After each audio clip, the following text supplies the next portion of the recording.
And they hung up on you. These phones are so screwed up. Do you get a lot of call-ins? Not anymore. I used to The same few get people. calls all morning. Yeah, yeah. You just can't do it anymore. There's too many idiots. Yeah, right, yeah. It's scary. Anyway, I'm getting Yeah, yeah. 1 minute into the girls' game. So we're out. Yeah. I feel something dripping in my. I'm looking up. Yeah, yeah. I somehow had cut my ear, Oh, I see you got a Band-Aid. and it's It's blood? well, and I'm in a blood thinner. Oh, man. I got blood all over me. I'm like, Sports announcing's rough business. what's going on? They're throwing things at me. Just getting started. 1 minute into the girls' game, and my hands are full of blood. Oh, my goodness. Did someone do triage on Well, you? I wasn't feeling good anyway. Okay. So I had all these Kleenex sitting there. So So I you just dabbed it? But you're on and blood I thinner. couldn't get it to stop. Yeah, yeah. It just kept rolling. How did it ever get cut? Did you ever figure it out? No, maybe the headphones. I don't know. Oh, my goodness. It was. So then you're sitting there for 5 hours with blood on your... Oh yeah, this is all over my hand. What'd you do, get in a fight before you got here, But O'Connor? at halftime, the trainer came over and put the Band-Aid on, Yeah. Wow. and that was fine. But what a way to kick off!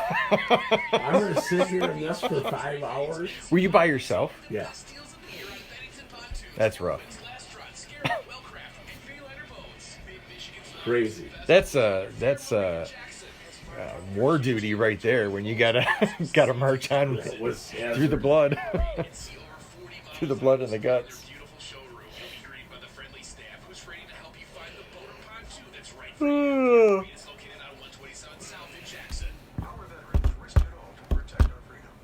They got one of your favorite groups coming out to the college Who is in it? about 3 weeks. Foghat. Foghat. I rarely listen to Foghat. Foghat. I had fun with that. I'm sure if I heard a song, I could say that might be Foghat. I don't know that I could name too many of them. Slow Ride is the, Oh yeah. yeah. Take It Easy. Yeah. Okay, so I know that one. I think I probably don't know 2 of them. Yeah, you put some Boston on. I know them. U.S. Staffing Show is coming up. Let's We're here. check some headlines before we go there. They are here today. We're still here. Trust me, they aren't going anywhere. I jumped in. Sorry. Was it well attended? Oh wow.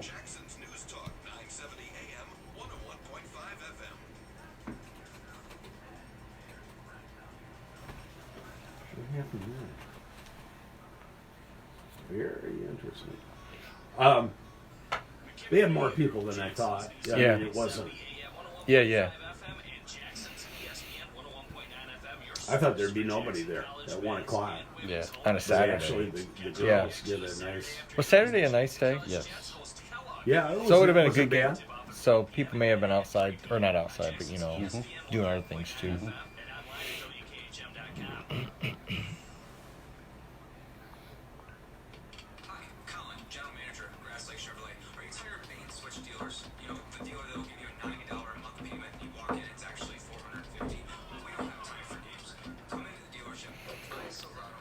Collaboration, not confrontation. That's what I heard on the way in. Yes, you did hear that. What's that over? Is it the lead pipe program? Yeah. And that guy was from Consumers that was talking? Roger Curtis. Roger Curtis. Former, MIS. former president of the racetrack. Yeah. Is he a PR guy for Consumers? He's the vice president of is it corporate affairs or public Okay. affairs or All right. all affairs. Oh, There's probably plenty of there's them at probably Consumers. plenty of affairs over there. Well, Okay, now the U.S. staffing. Can I talk now? Yeah, talk. Man, you got a half hour, Jim. Oh man. Well, listen, Ben's gone today. He's down to Clarksville. Should we call him? Yeah, no, he's actually on the plane, or getting ready to get on the plane, Okay. I He guess. should be on the plane right now. Yeah, so Jeff's here with filling in the seat over there. So, Greg, did you have a good weekend? Oh, it was splendid. And I know you spent the whole afternoon watching NASCAR. You were just telling us how excited you were about that. Yeah, watch the rain. Watch the cars go around in circles. Hey, I heard on the way in, by the way, Yeah, Michael Jordan's birthday is today. 57. And I'm 57, and then I look in the mirror and I Wow. wonder, what am I doing with my life? Here's what this guy's done with his. Absolutely. How can you not wonder that? He and I both graduated high school the same year, 1980. Just because you can't And shoot. that's right. If only I could dribble Or jump. or jump or Jump shoot with or her, anything else. yeah. Is that a basketball? I don't know what that is. Well, happy birthday, Michael Jordan. There you go. Well, Greg, today is President's Day. It One day that And we still had to come to work. absolutely. Well, it's one day that all school children appreciate, but it's also National Random Acts of Kindness Day. Now, this one I didn't know. Who knew? Yeah, I absolutely. I didn't know that. Yeah. I- Start now, Greg. You I still sh- get in on the deal. Well, I've tried to be kind today. They have to be random, though. Oh, okay. I thought they You were walk all down the random. road and you I don't randomly plan help any. somebody. Hey, buddy, you need a hand? Hey, I don't plan any of them. Every act of kindness is random, right? There you go. Well, so to start the show off, we're going to talk about random acts of advice giving that were not so kind.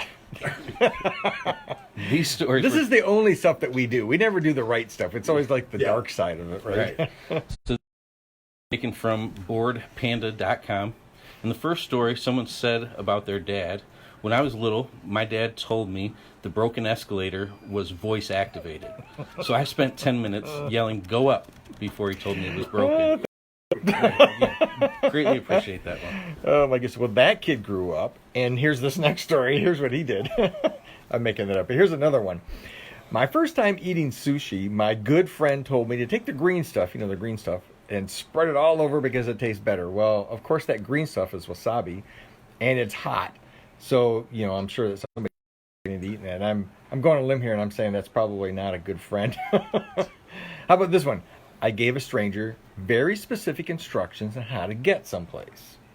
Then after she left, I realized I was thinking of the wrong place. So no doubt they went on an errand someplace that Done that before. didn't, but you did it on purpose, right? I think No, Never it was a mind, don't random say- act of kindness. I think one of you could have given me those wrong. Well, Probably to get here. yeah, right. Well, one more here. This person wrote, "I was told if I smelled the swimming lines at the bottom of the pool, that they'd smell like cherry. Who thinks of these things? Turns out it really hurts." How can you smell down there? Even if it did smell like cherries. Well, Greg, maybe some of these people giving bad advice were trying too hard at having fun with others and not being effective. Boy, oh boy. And that is what we're talking about today, having too many Too goals. many goals. That was like that. To work at this segue, Greg. I'm just telling you. So That's creative. it's Monday morning. Come on, give us some. So we found an article in the Harvard Business Review, and it's titled "Don't Bog Yourself Down with Too Many Goals." It's from January 22nd, just of this year, written by author Dory Clark. Now, in this article, Clark identifies 4 things you can do to help you identify where your efforts will be most effective when you're talking about goals and that sort of thing. Well, that's right. Most of us understand the peril of adopting too many goals at once. When we do this, it complicates our priority process and makes it difficult to make meaningful progress on any of the goals. There's so much that needs to be done in any given year. Jim, how can we begin to choose which goals are the right ones to focus on? Yeah, this is definitely me because I tend to overdo these. I don't know which ones to do, so I don't accomplish any of them. And the hard deadline. And the hard deadline. So Clark identifies 4 steps that can be taken to focus on these goals. The first suggestion she gives is, make sure your goals are aligned with what the company wants to have done, with their vision of the company. One way to do this is, it may seem pretty simple and obvious, but ask your boss directly for their feedback regarding goals. We do this at U.S. Staffing. Absolutely. We have a conversation with Ben. Hey, what we're working on, and we have a conversation about it. And then you look, does that fit in with like this multi-year strategy and direction that you want to go, or is it taking you backwards? Yeah, and it's important to realize that anyone at any level can and should be creating goals for the upcoming year. The second step discussed is create a goal timeline. Any effective goal that you set will be time bound to some degree, as we mentioned, the hard. The way to do this is to take a look at what you need to accomplish in order to achieve the long-term vision. Then place the activities and goals in an optimal sequence. Yeah. So, Greg, many of these goals were built on like the accomplishment and that sort of thing, and that takes us into this next point. Like, identify, if you have a list of goals in front of you, identify what is called a keystone goal. It often, that kind of goal makes it easier to accomplish all the other goals and makes them more attainable. It's like that proverbial cornerstone on a building. If you get this one right, all the other ones seem to fall in place, and so activities and things like that become a lot easier. Absolutely, Jim. Once that goal is achieved, it makes for a much more efficient process to accomplish all the other goals. The final step in this process is to force yourself to work towards the goal for a predetermined amount of time. And what this is talking about is setting a realistic expectation for that goal. Sometimes we can get burned out when we do not see the results. It's important to give yourself, Jeff, enough time to work on a goal before realizing the results. If you don't give yourself adequate time on goals, you'll soon be frustrated, thinking you're not doing well enough on the right things and that sort of thing. Well, listen, maybe one of your goals this year is to find a new place to work. Call us. Help with that. If you're a business leader that needs to fill out the rest of your team to hit your 2020 company goals, let's talk. We have a large pool of team members looking for a great opportunity. Jim, what do people need to do to contact us? If business leaders and potential team members want to talk with us, they can find us on Facebook at U.S. Staffing Agency. They can live chat with us on our website at usstaffingagency.com, or come on over to our Jackson location. We're at 707 North Wisner. We're between Ganson and North, over there on the east side of the road over there on Wisner. Our number is 787-6150. Get a job if you're not Come on working. over. Yep.